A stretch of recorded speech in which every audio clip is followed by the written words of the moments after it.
Çətinlik 10 gündür cəmaət zülüm çəkir burada. Bax su gəlmir. Dünən su puluna gəliblər. Deyirəm ay müəllim, su bir bax gör su gəlir.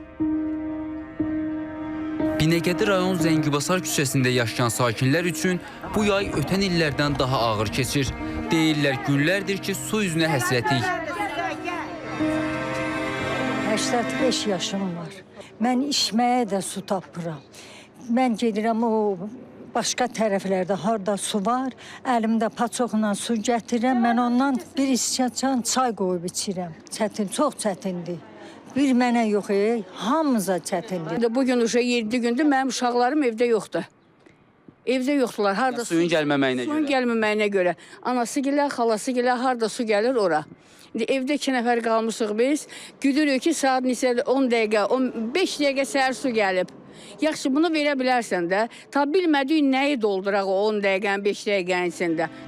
Sakinlər susuzluq problemini ya mağazadan su almaqla, ya da öz hesablarına doldurduqları bir neçə tonluq su çənləri vasitəsilə həll etməyə çalışdıqlarını deyirlər. Amma buna da hər kəsin maddi gücü çatmır. Mağazadan alırıq, bir də maşınla gətirib çənlərimizi doldururuq. Onu da pulla alırıq. Onu da pulla alırıq, maşını 30 manatda, o da həyətə girsə maşın. Girməsə, cəmaət basaq-basaq maşınla yığır, aparır. Daha motorla nağd eşik, vallahi işıq pulu verməkdən yorulmuşuq. Ki, mağazadan alıram, kanısı, sıranlarım 2 dənə 20 litri alıb aparmışam, indi onu işlədirik.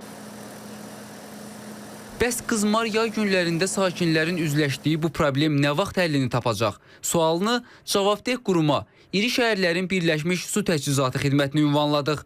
Aldığımız cavab isə belə oldu.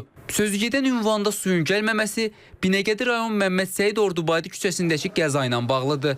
1400 mm diametrli Kür-1 magistral xəttinin üstündə tikilən evlər isə problemin həllinə ciddi şəkildə maneə yaradır. Buna baxmayaraq hazırda ərazidə təmir və bərpa istiqamətində işlər davam etdirilir. Vurğun Mədətov, Ramil Əzizli, İTV Xəbər.